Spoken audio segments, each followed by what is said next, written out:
Well, you've guessed it. This is Ham Radio Perspectives. Once again, I'm Quin, K8QS. And I'm still Tom, WA9TDD. And we are two old codgers with about 60 years apiece in the hobby. And so we like to look back on really classic, great gear. And that's what we're going to do here again today, this time with classic receivers. The kind of receivers that if you had a decent antenna, like an off-center fed or something else that you could tune a little bit, you could use these receivers yet today, even though they're old classics, and you would have some great fun tuning around the ham bands and with some of them beyond. We'll cover both ham band specific receivers as classics and also those that were general coverage, okay?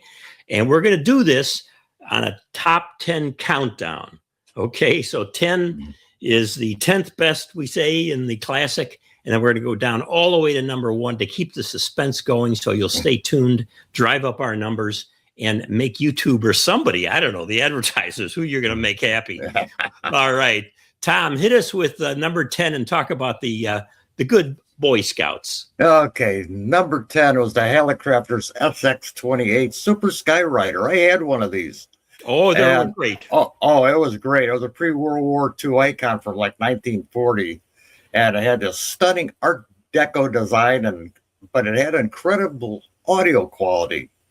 It was widely used by the military during the war and remained a fixture in ham shacks for decades afterwards. And what can you say about the name? Every kid wants to ride the skies, even on the radio bands. It was single conversion. They had like 15 tubes, ran AM and CW. Of course, you could do a tune-in sideband by using the BFO. It covered from the bottom of the broadcast band, like 550 kilohertz to 43 megahertz across 6 bands. And it weighed an amazing 75 pounds. So Boy Scouts could get your merit badge for radio and lifting. Oh, yeah. Classic, man. Okay, number 9 on these legacy receivers. And Tom, I own 2 of these and wish I hadn't sold either of them. The Drake 2B. The Drake 2B, introduced in the early 60s. It was compact, triple conversion receiver, and it punched way above its weight class. It weighed only 14 and a half pounds, Tom. Did you ever own one of these? Say what? Did you ever own one of these? No, I didn't, but I lusted after one. I believe Ken had one, didn't he? Yeah, and Bob had one too, our other friend Bob. And as I say, I had 2 of them. It remains beloved for its incredibly low noise floor, excellent sensitivity, and great performance on the lower bands. They had, now it was ham bands only, it didn't have the work bands either, but it had this auxiliary band feature where you had 5 additional sockets for user selectable supplementary crystals that you could plug in there to tune other 600 kilohertz segments within the 3 to 30 megahertz spectrum. That was a very interesting feature. Of course, it was very good on sideband, good on AM, good on CW. And I don't know if you remember, Tom, but the Drake 2B had an outboard Q multiplier. Right. They called it. You know, that was just the right size and color, it matched and all. And that really gave you some extra selectivity on receive. With only one of them that I had the Q multiplier because those were harder to get.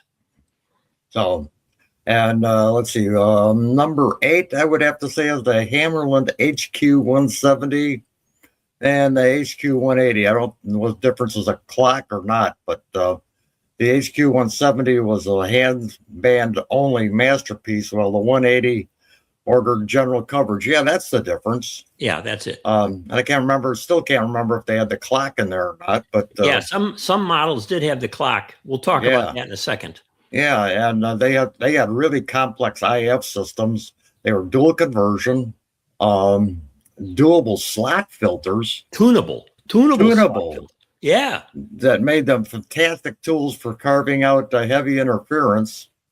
Let's see if I remember. The HQ-180 had AM, CW, and sideband via a dedicated product detector.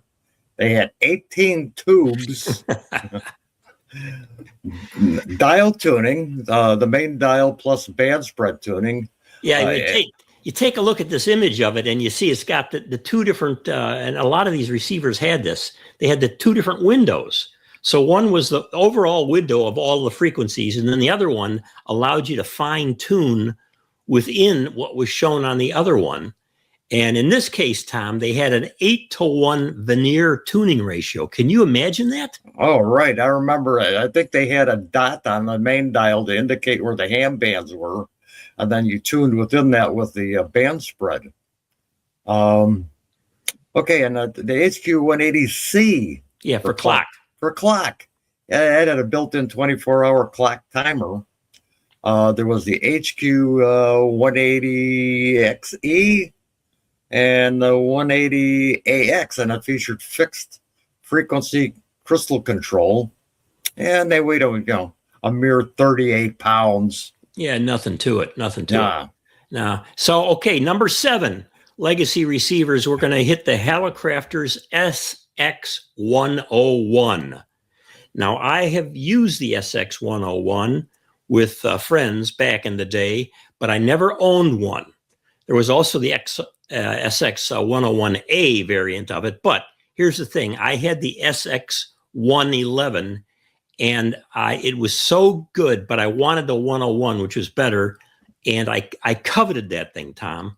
So when I would see them at Hamfest or see one coming up for sale somewhere, somebody put it on some local net or something, I thought, doggone it, I want to get one of those 101s. They were a true high-quality boat anchor. We haven't used that word yet, but that's what those of us who are older hams talk about, the real heavy rigs. And the beloved boat anchor. The beloved. Sometimes we use that in a negative way. Other times we use it in a positive way. In this case, it's positive. This thing was massive, heavy-duty receiver. It was really Hallicrafters' answer, I think, to Collins in the late 1980s, and it boasted excellent stability, and that was no easy thing with a vacuum tube rig. A huge slide rule dial, that you would tune across rather than the two windows, and rugged build quality. It had a crystal calibrator, so you could more or less know what frequency you're on, and it had dual conversion. It had filter options that included the variable selectivity, a notch filter, a noise limiter. The 101 went through several revisions over its lifespan. Listen to this, Tom. They had the Mark I, the Mark II, and the Mark III. These retained the 160-meter band, but the Mark III added a constantly warm oscillator for improved stability. So that was one way to keep these suckers stable. And then they came out with the SX-101 Mark III-A, which dropped 160 meters. That's gone. And it added a converter band scaled for use with external VHF converters. That was a thing in the day that some of these receiver manufacturers are trying to do, to add VHF. And then the 101A, which I never operated, the final iteration in this family, retained the converter band, but dropped, get this, Tom, the 11-meter band. And it introduced a product detector for better SSB reception. That was in the time when hams were all upset about losing 11 meters and all. And right. So, hey, take it off the rig. It's not really a ham band anymore. But this sucker was heavy. 75 pounds of rig, man. That's a boat anchor. And they built them like that too. Punch steel chassis and cabinets. No plastic. Maybe except on the knobs. The knobs, yeah. And here comes a real classic.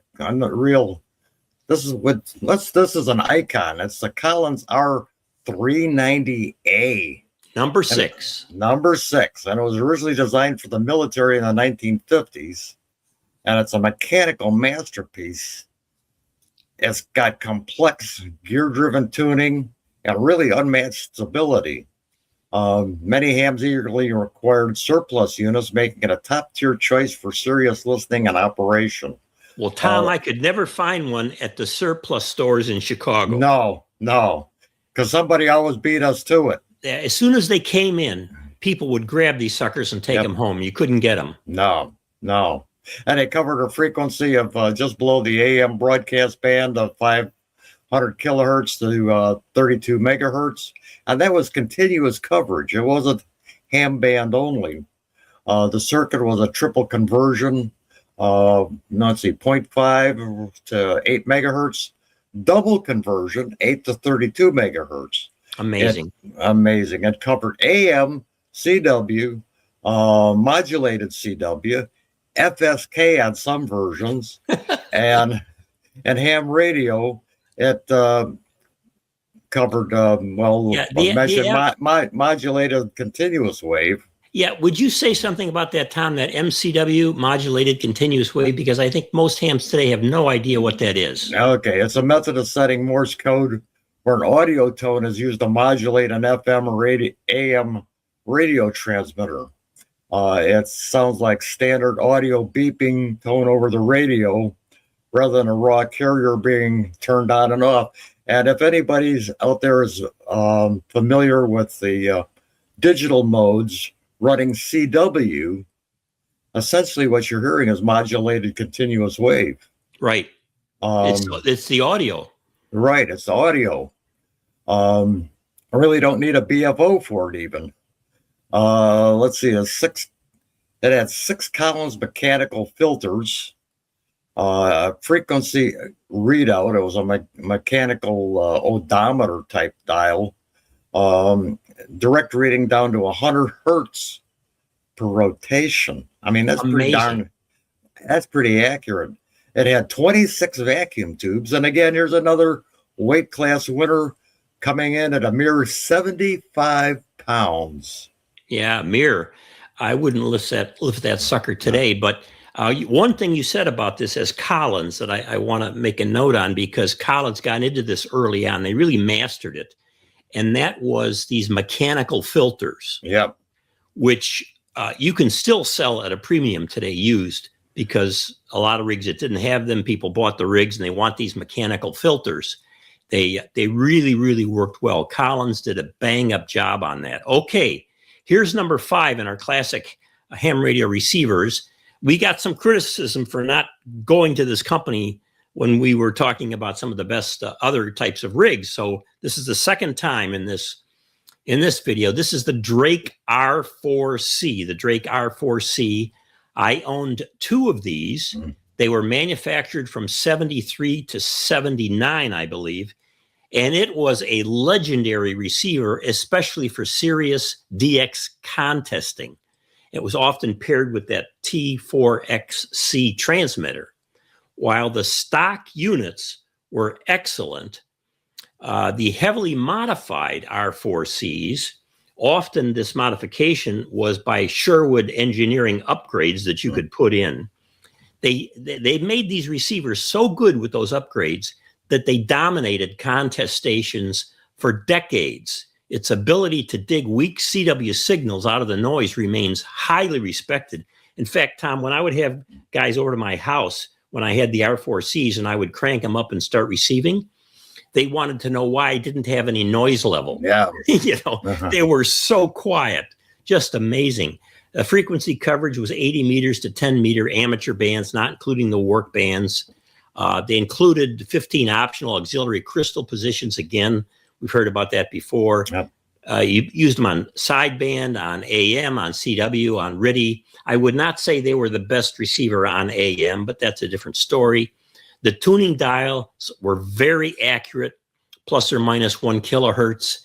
These were triple conversions, super heterodyne, really, really good. As sensitivity, Tom, this blows the mind. The sensitivity on these things was measured, and this was promoted by Drake as 0.25 microvolt for 10 dB signal to noise. There was hardly anything like that out at that time. And the image and spurious rejection was excellent. Selectivity was fantastic. All of this in a small case at a mere 17 pounds. Wow, that's almost pocket size. pocket size, man. Compared to the other rigs we just mentioned. Right. And number 4, here's another oldie but a goodie, the Kenwood R-599. I think they may have gone also by the name of Kenwood Trio or just Trio. And these are moving into the solid state area. The receiver, this was part of the famous Kenwood Twins, along with the T599 transmitter, and it updated to more modern styling and really highly reliable performance. It had great sensitivity, smooth bridging the gap between the heavy tube era and the modern desktop rigs. It was manufactured from 1973 to 74. It had ergonomic improvements like moving certain internal controls to the front panel, which was actually a big deal. Yeah. They had the D line that was introduced in 76 and was sold until 79. It had a redesigned champagne anodized color scheme.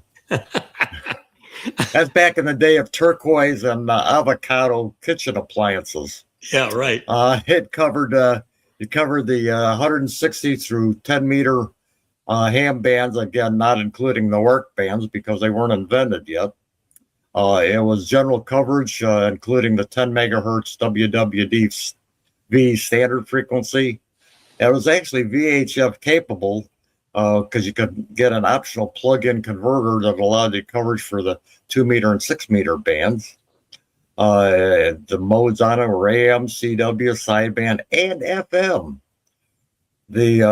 Now, Tom, stop there for just a second. I thought about this. Why did they have FM on that thing? Why would they have FM on that? Good question. I don't even know if we had FM privileges on 10 meters back then. No, but I believe we had FM on 2 meters. Okay. Yeah, let's see, this was like 1979. So, yeah, we had FM on at least 2 meters. I'm not so sure about 6 meters. Yeah. So with the plug-in converters for this, which covered 2 meters and 6 meter bands, they wanted the FM basically for 2 meters. Right. That would be my guess, Quinn. Technically, on sideband sensitivity, there's another one. It was down to a quarter of a microvolt between 1.8 and 28, 29, 30 megahertz. Yeah, and you think about that, Tom, that it had that kind of sensitivity up on 10 meters. You and I know with a lot of the early receivers, the higher you went in the frequency, the worse the sensitivity was. Absolutely. I mean, most of them, after you get past, 20 meters, 15 meters, they were absolutely stone deaf. Right. It had switchable filters for 25 kilohertz, 5, 2.5, and a half kilohertz on CW. It had built-in 25 and 100 kilohertz crystal calibrators, an S meter, a pre-selector, which was kind of like a mini antenna tuner, and an RIT receive incremental tuning, which allowed you kind of like a band spread to separate some of the closer signals, and a squelch. And I imagine that squelch was for use on the FM bands where you could use it.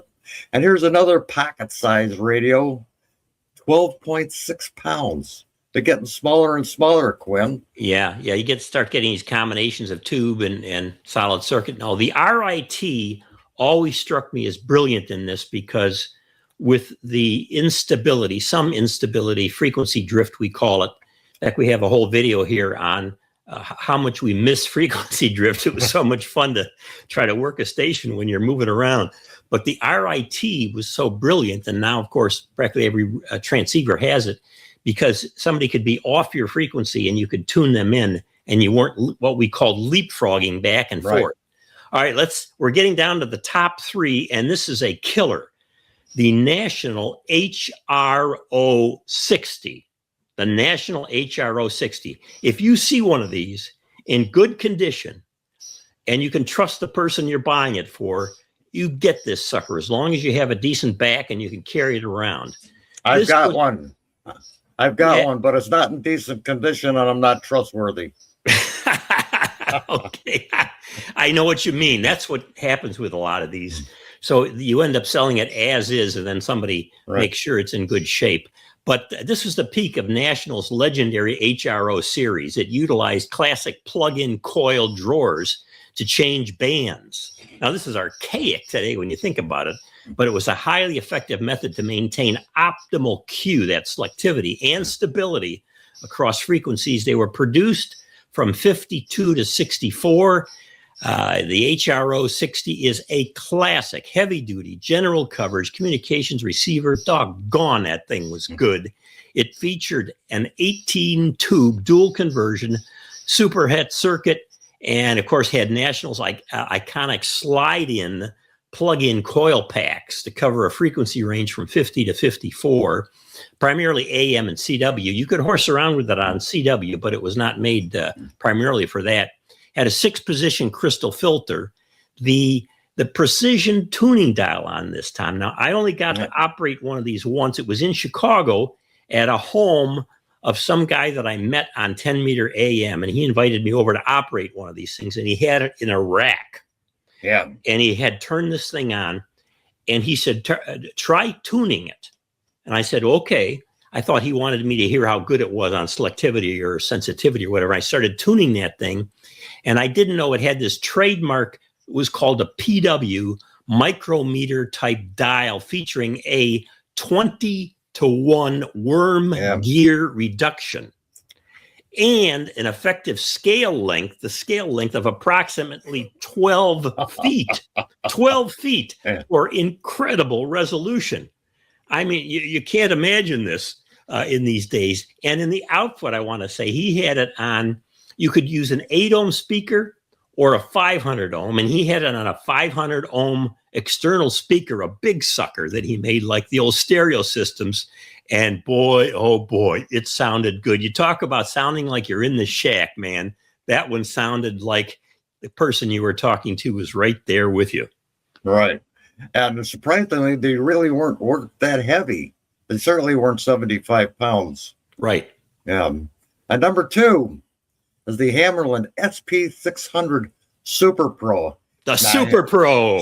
Here is an amazing looking radio. It was a 20-tube behemoth built to strict commercial and military specifications. They were produced from 1951 into the 70s. And they were renowned for their tank-like construction, smooth tuning mechanism, and rich, commanding audio recovery. They covered, again, like the bottom of the AM broadcast band, up to 54 megahertz, split across 6 bands. There are some variants exist, I think, that such as a very low-frequency models that actually went down from 10 to 540 kilohertz. Yeah, for military use, I think. Yep, for talking to submarines. Selectivity had 6 crystal and non-crystal filter bandwidths, 200, 500, 1.3 kilohertz, 3 kilohertz, 8 kilohertz, and 13 kilohertz. Talk about a wide range of selectivity. And Tom, that 200 hertz,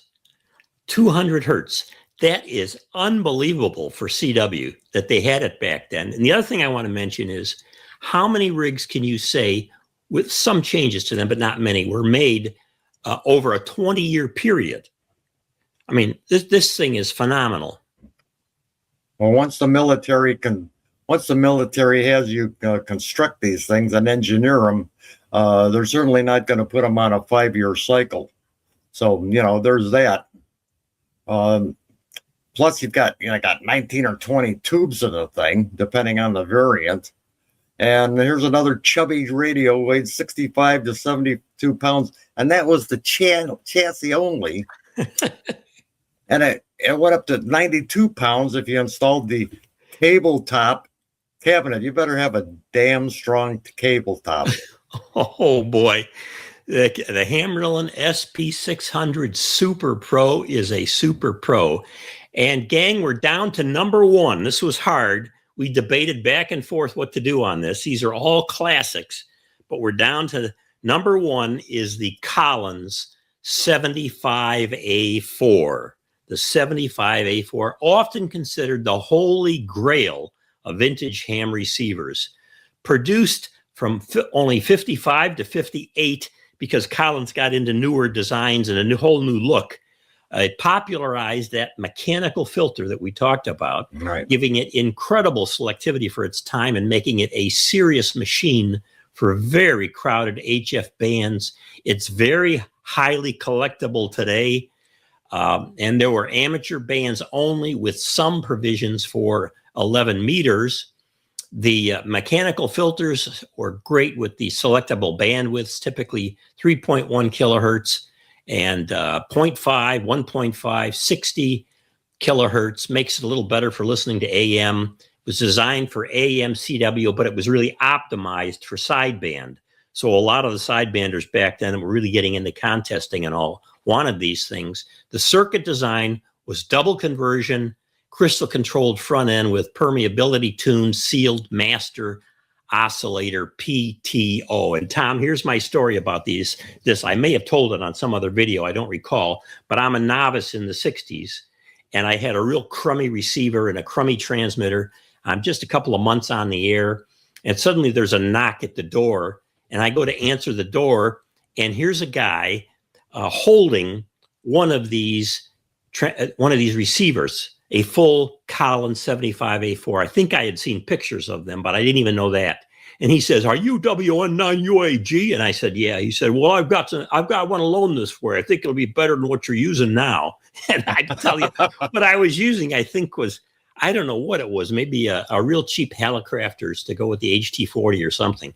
But at any rate, he says, can you show me where your shack is? So I take him into the shack there, and he puts this thing down. It caused some real trouble because it was too heavy for the setup that I had. But we fixed it up, and we drilled a couple of holes in the wall to hold up my shelves. And I had this thing, and I said, "Well, who are you exactly?" He says, "Oh, don't worry about that. I'm a ham." I said, "Well, do you live around here?" He says, "No, I traveled across the country." He says, "I'm a jazz pianist."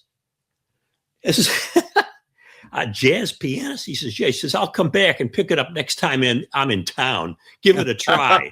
I didn't have a phone number. I didn't have anything. And suddenly I have a 75A4 as this kid novice. And I started playing around with that radio. Tom, it spoiled the daylights out of me. I mean, it was really bad. And 2 or 3 months later, sure enough, there's a knock on the door. He says, "Hey, UAG," says, I got to get the receiver back from you. Did you like it? Did you like it? I said, "Did I like it? Wow." I said, what would it cost me for one of those? And I don't know what price he gave me, but I wasn't going to get one of those on a paper route, I'll tell you right now. No. So that was my 75A4 story. Gang, these are legacy radios.